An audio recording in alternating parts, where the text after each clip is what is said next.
So, good afternoon, everybody. It's a pleasure to be here.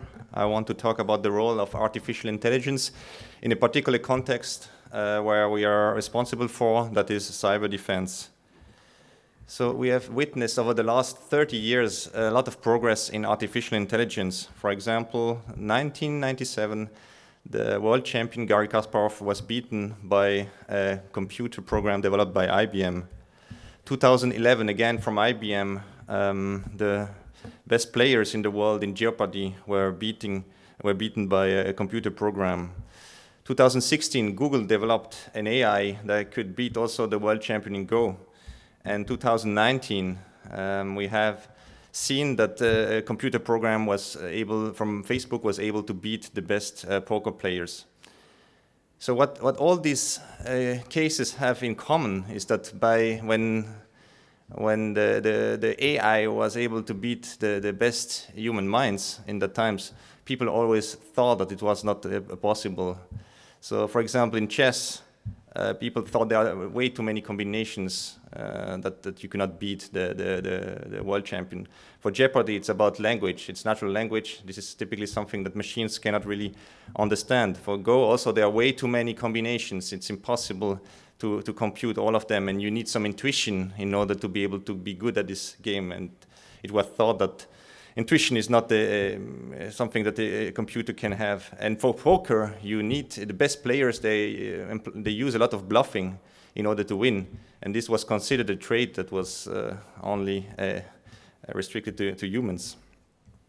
So the question is, what will be the next challenges or the next applications where artificial intelligence will beat human intelligence? So here I have a picture showing a landscape. This is a drawing from the book Life 3.0 from Max Tegmark, a professor from MIT. I can really recommend this very interesting book. And he nicely shows the different AI challenges and their complexity based on the altitude. So if you look at games like chess, Go, Jeopardy, they are at the sea level, so they are quite easy for a machine. But there are challenges or there are tasks that humans can do well and that at the moment are very challenging for AI and that computer programs cannot solve today. For example, art and science. These are considered the Mont Blanc and the Matterhorn of AI because these are tasks that seem to us today very complex. But again, as I told you, all the tasks that have been where computers were able to beat humans also were considered very difficult. What I find very interesting on this drawing is the term AI design, which is almost as high as science. That means that the AI could design another AI. So we are not there yet, but if this happens, of course, this will tremendously speed up the process of AI because we'd have programs that are able to design new AI programs that may be better. So at the moment, all the AI that we do and that we develop is developed by humans. But in the future, they could be developed by programs themselves. So our question for today is, when could AI beat human intelligence in cyber defense? And this is also the topic of this track, AI and cybersecurity. So that's a question we want to answer. Exactly 3 years ago, we had in this exact room our General Lieutenant Thomas Süssli, the chief of the Swiss Armed Forces, which explained also the role, how he sees the role of AI in the military and in the context of cyber defense. So he showed us this process. This is the OODA Loop. It's a very well-known process in military warfare, which has the four parts. One is observe, one is orient, decide, and act. So this is a process can be applied to any military domain, like air, space, land, sea, but also cyber. And if you see all the conflicts, like the conflict we have now today with Ukraine and Russia, basically both of the parties are applying this observe, orient, decide, act loop, because this is the main process of any warfare. And it applies well to cyber defense as well. And where can you have AI? Basically everywhere. So you can have AI in the observe phase, when you want to observe what is going on. You can have AI to orient yourself. You can have AI to help you in terms of decision support, how to decide, and you can have AI to help you also how to act. So when we talk about cyber defense, it's convenient, similar to chess and Go. These were games. So it's also, in terms of cyber defense, it's also convenient to look at cyber defense or cybersecurity as a game. And in fact, there are game competitions that happen every year where different teams compete against each other and perform cyber defense as a game. So here I'm describing a yearly live-fire cyber defense exercise that is organized every year by NATO and where the Swiss armed forces are also participating every year. So this is one of the largest live-fire cyber defense exercises involving more than 1,000 people. And it has a couple of different teams. So for example, in this exercise, there are around 20 different blue teams. These are teams that will be responsible for defending a cyber infrastructure. These are the defenders. Then you have a red team. These are the people that will attack the infrastructure and try to make the life hard of the blue teams. And then we have also other teams which take care of the infrastructure and build the environment, but also interact with the blue teams to make the system really look like it's a real one. So the goal of this exercise is to win, of course, but how do you get points? You get points based on the amount of, or the time that your services are up and running. So if the red team attacks you and takes down the service, then you lose a couple of points. So basically this game is quite nice because it allows us to measure the quality or to measure the performance of cyber defense. So every year these blue teams are competing each other. And how do they do this? This is a current picture that shows you how they do this. So they have on the left, you have sensors. Basically, they're monitoring. If you recall this OODA loop, you have the observe and orient. So they're collecting a lot of data from the traffic, from the logs, from the environment. They get tickets, and they get credentials, and so on. They get logins. So this is all the information that they get to orient themselves. And then you have to see in the middle this team. They analyze, they work together, they talk to each other. And if they detect attacks or if the system are down, then they make a decision and act. What can they do? They can, for example, patch software, reconfigure the firewall, reset devices, chat with various teams, and so on. So that's how it works today. But now we are here to look at what can we do with artificial intelligence. And what we have been asking ourselves is, can we replace this team in the middle? Can we replace this with an AI? So we would not need any humans anymore to participate in this game. So with a fully automated team that is based solely on artificial intelligence. And this would look like this. So basically you would have a situational awareness database that collects all the information, makes sense of it, allows you to reason on top of it. You have an artificial intelligence engine, and then you have a control logic that allows you to act. And this is basically a long-term project we've been putting into place to understand how far we can go with artificial intelligence to build cyber defense teams that are completely automated. Of course, we are not there yet, but we are working on also at the Cyber Defense Campus, we are working on many different aspects, on modules, on components that would make this vision possible. And in my talk, I want to present you 3 modules, 3 use cases where we apply machine learning, or we can call it also AI, to solve some security problems. The first one is about the detection of malicious network traffic. This is, for example, very important in this exercise. So you see attacks from the red team, and you need to be able to detect as quickly as possible if there is an attack or not. Then the second problem is very similar to the previous presentation. It's about continuous user authentication, whereas we are looking into this project, we're looking also at mouse and keystroke, but also at the eye movements. And then the last problem is about wireless signal classification, how to classify signals in the electromagnetic space in the radio frequency domain how to automatically classify those signals. So let's have a look at the first problem, to detect malicious network traffic. So here I show you the machine learning pipeline that we have developed to do this. So what is the task? On the left, you have network activity. You have different nodes in your network and they generate traffic. So what you have is the network traffic. These are the network packets, the flows in the network. Then what you want to do is to take a decision for each flow between source A to destination D. You want to understand if this flow is malicious or not. This is basically the task of a security analyst. Okay, what we do, first we take this network traffic. It's quite complex. That's millions to billions of packets. But we define features that we want to extract from this traffic. For example, statistics about the flows, the packet errors, the packet size, the timing, and so on. So these are the features that we have defined ourselves and that we think could be relevant. Then we apply, apply some training and classification based on a random forest classifier, and to basically get the answer whether the flow is malicious or not.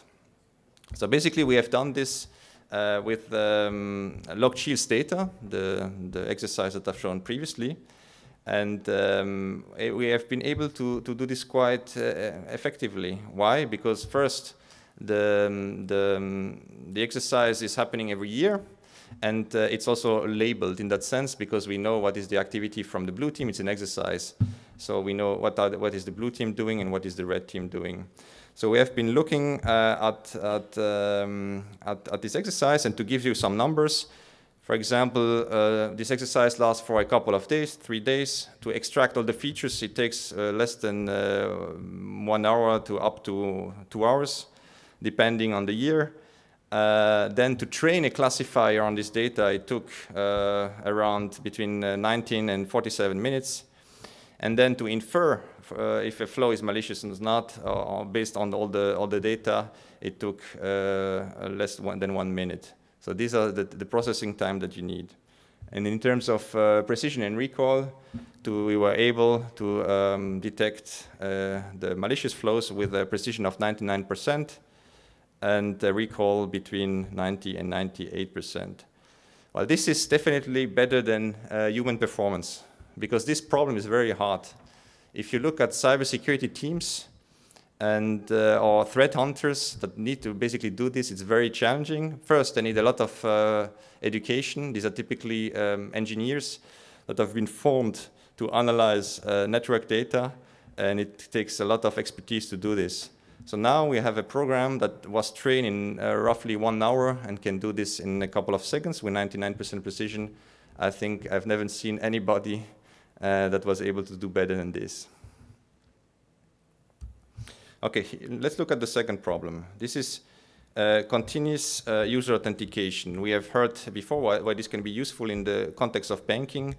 But here we will look at another case that is interesting in the context of defense. If you have a terminal and you want to make sure that this terminal it's a terminal that is secret, you want to make sure that nobody goes to the toilet, and during this time somebody else can come and take the information from this secret client. So what we do here, we analyze the eye movements. Why? Because the eye movements are quite interesting. First, they're very difficult. First, they are unique. So everybody has a different eye movement pattern. If you see here a text, when you will read this text, well, you may think that you read from left to right, but actually this is the gaze of a person that was reading the text, and you can see that the eye movement jumps quite a lot. So there are fixations where the person will fix on part of the text, but there are also saccades and microsaccade where the gaze will jump around. And what is interesting about this is that everybody has a different behavior. So if you take one person, the gaze will jump a little bit differently than another person. So we can use this as a method to authenticate the user. Of course, this could be also used in combination with mouse movements or keystroke dynamics. In order to be able to monitor this, we see here the gaze tracker. This is basically a camera which has some infrared also that is able in 2 dimensions, into 3 dimensions with 2 cameras to track how the person is looking at the screen. So how did our machine learning pipeline look like in this case? It's very similar to the previous case. On the left, we have the data of the user, which generates biometric data. Then we have some feature extraction. Here again, we basically define the features ourselves, like, for example, the time between 2 saccades, or the pupil size, or the gaze time, and so on. Then we apply some support vector machine to be able to train the data, to train on the data, and also to classify whether it's the real user, it should get access, or it should not get any access. So this is the authentication accuracy we can get from such a system. Apparently, or obviously, the authentication depends on time, because the more data you get, the accurate the algorithm will be in checking if you are the right person or not. So at the beginning, after a couple of seconds, it's quite inaccurate, but after 40 seconds, the user can be authenticated with more than 90% accuracy. Well, it doesn't get to 100% accuracy. This is because some people tend to have similar gaze patterns, and it's not possible to make the difference with 100%. With the test we had for this experiment, we had a test case with around 20 persons that participated in the experiments. But again, this is very good compared to human intelligence, because first, if you look at somebody in the eye, you would not see that there are fixations and microsaccade. You will not even be able to see this. And even if I would give you the data, probably it will be very challenging for you to tell which user it is. Okay, then let's look at the third use case, which is about wireless signal classification.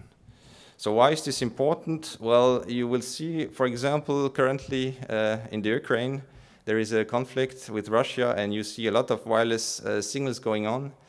And it's basically what the parties are doing in this conflict. They are transmitting information over wireless communication, a lot of tactical and strategic information. But so basically, in this type of conflicts, both parties, they try to identify, localize, and classify the signals of the other party.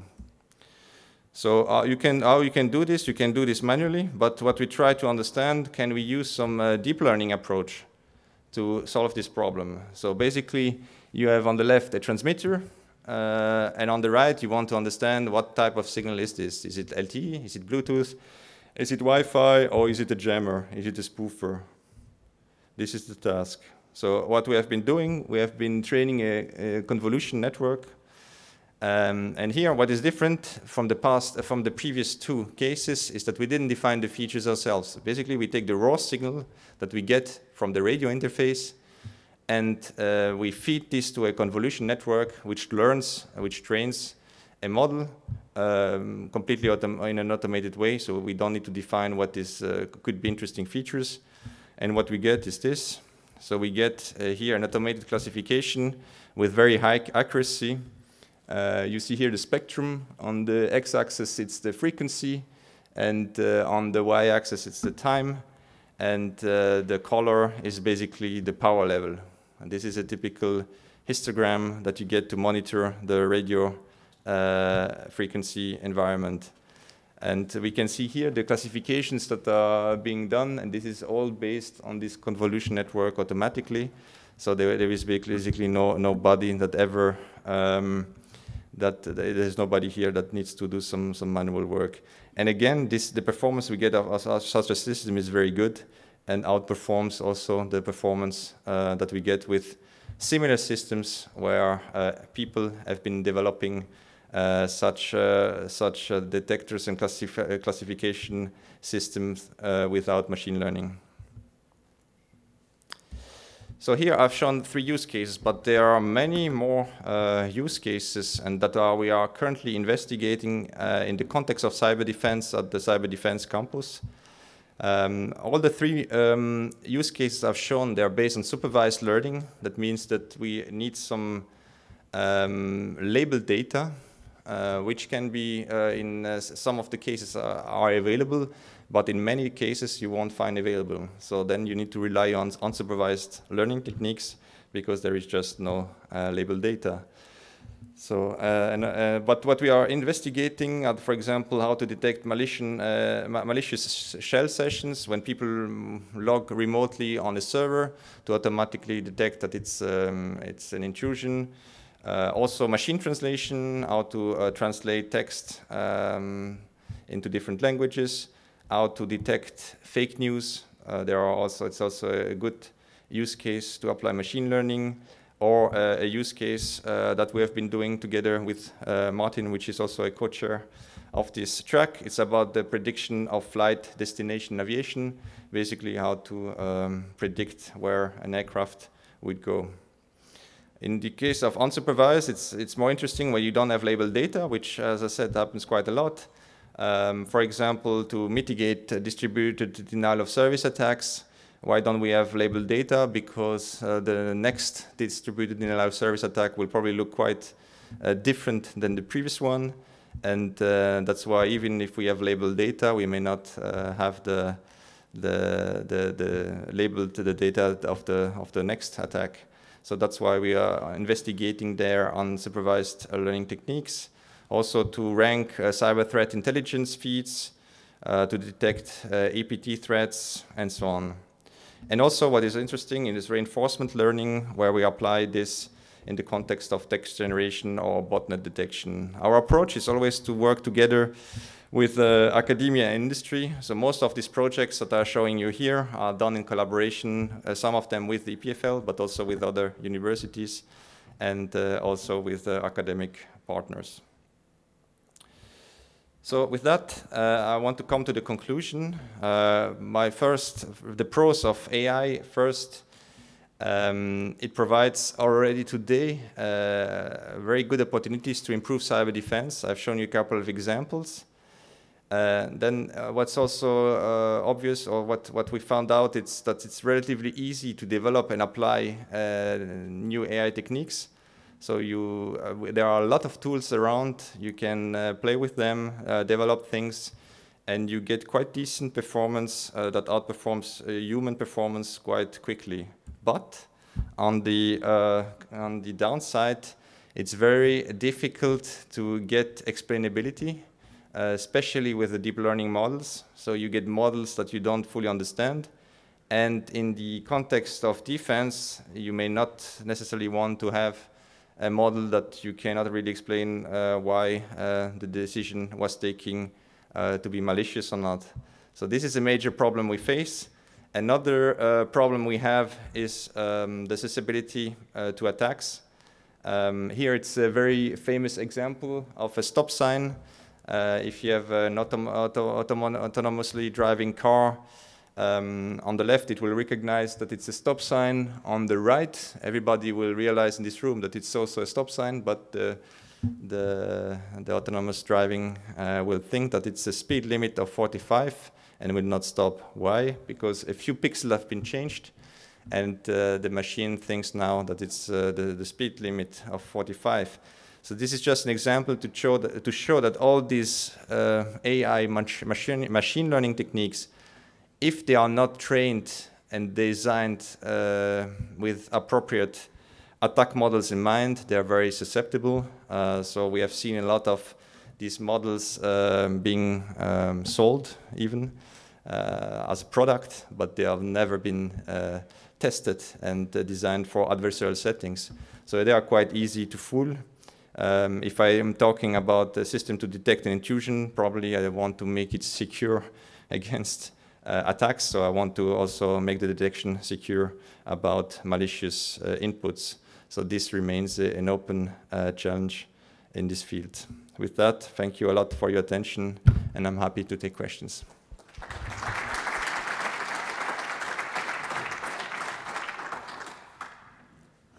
Many thanks, Vincent. There is a question already down there.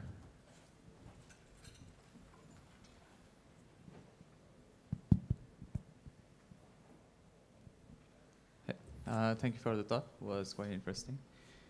So, in your talk, you say that AIs are better detectors of attacks, of cyber attacks and stuff. So it's only a matter of time where the attacks will also be designed by AIs, right? So let's say we have already established that AIs are better at detecting these kind of anomalies and attacks. Then isn't the real problem actually designing a foolproof system? So the problem I'm saying is no longer human versus AI. It's AI versus AI. It's like, let's say your chess AI can beat me, but I could design my AI that can beat your AI.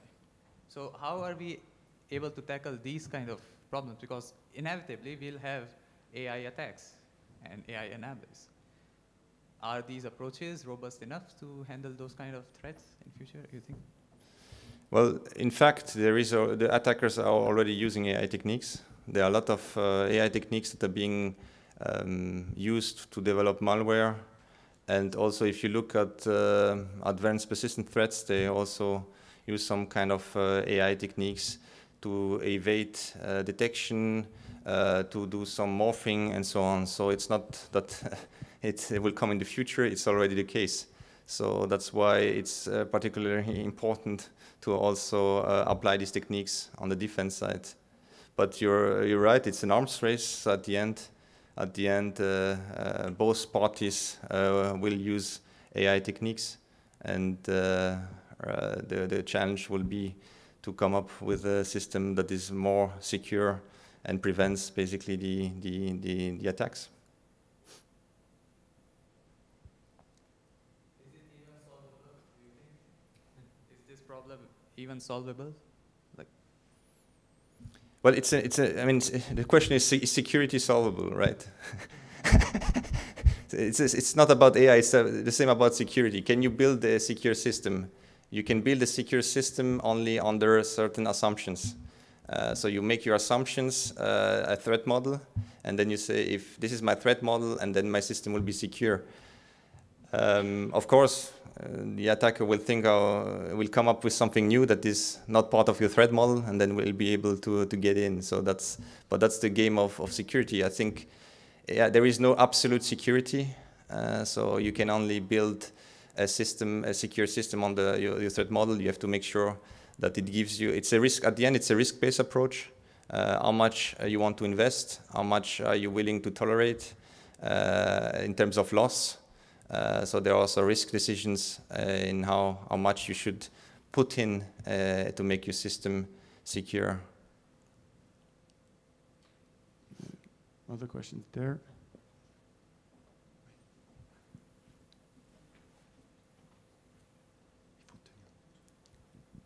Have you looked into reinforcement learning solutions for blue teams or even red teams, such as the Microsoft cyber battle simulations, to build an efficient defender on a network? Yeah, I can forward the question to Martin, which has looked at reinforcement learning for blue team automation.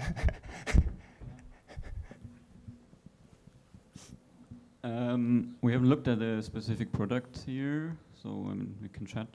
But we're doing some fundamental research. Exactly also what we heard, AI versus AI, this becomes game theory, right? So we're doing some fundamental research. We've posted some preprints on archive already.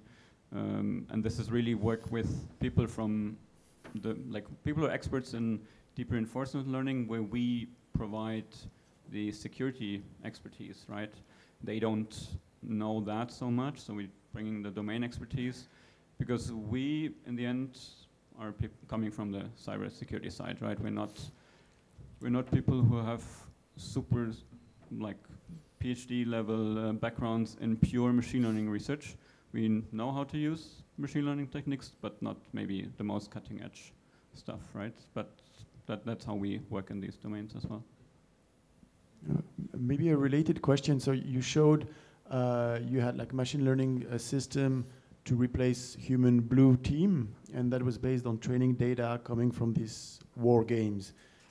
Did you try this machine learning system on other kind of data to see if the result is transposable in in another context. Yes, so we're doing this. So we have also a deployment of the same algorithms in an operational environment. So this is also, this transposes, basically we have this transposes, but of course there are limitations. This is a current student project. We have also at looking how the model you have trained transposed to different years, but also different teams. We have trained so far all our algorithms on the Swiss team, but there are 20 different teams from different countries. Now we are also training on other teams and looking at how this generalizes to different infrastructures. So we are using, but I think we are not done yet to understand fully the limitations of training in one environment and transposing the model to a different environment. This is challenging because, I mean, Log Shield looks every year quite similar, but the systems that you need to protect. But if you come from, let's say, a network from a critical infrastructure and then you go to a home user or you go to a bank, this may be a completely different network and it may be difficult to transpose it. But then we are looking at which features are time-dependent, environment-dependent, and the hope is that we will be, in the future, will be able to have models that are robust across the various environments. Thank you for your talk. So when I think about cyber defense and AI, I think more about social media algorithms that are recommending massively disinformation, sometimes from external entities. So I think that this has become a national security concern. Yeah, would you agree with this? And are you looking into solutions and defenses against such attacks? Yes, I didn't show so much, but we have also a data science team that looks particularly at these problems, how to detect disinformation based on AI techniques. So these are techniques that analyze social relationships, graph analysis techniques, but also natural language processing to look at how text is formulated.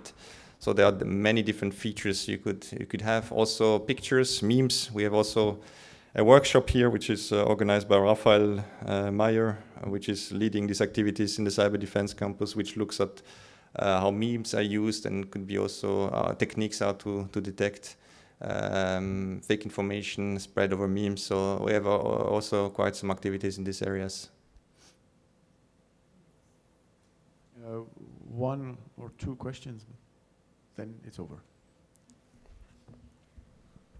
Hi, thanks for the talk. I have a question about the second example. Is there a particular reason you use eye movement and not face recognition for that example? Because, I mean, if you have to put a webcam on the computer, why don't you just look at the face, and why do you look at the eye movement? Yeah, we have a particular reason. So the face was shown, or came up way earlier than the research we started. The face is something that you can easily spoof. So you can take a picture of the person and then expose it.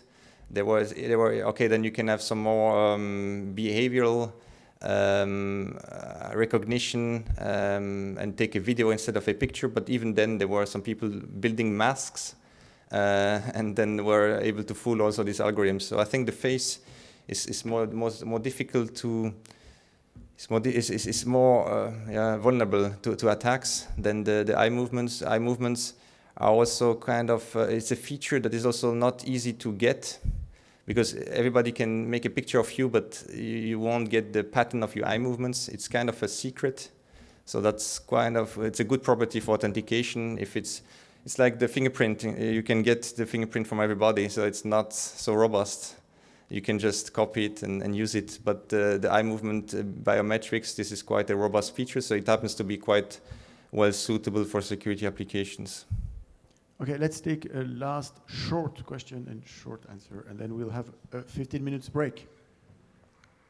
Yeah, thank you for the talk. It occurred to me when I compared the previous talk with yours that there's kind of a gap between like general like psychological attacks, if you might, when the attacker is trying to take control of the person that tries to log in and just gives him instruction, and on the other side, all of the artificial intelligence problems that you raised up.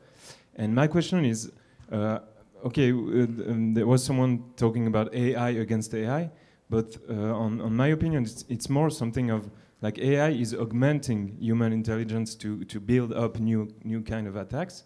And how are you dealing with the idea that maybe you have to stay in between of the two extremes?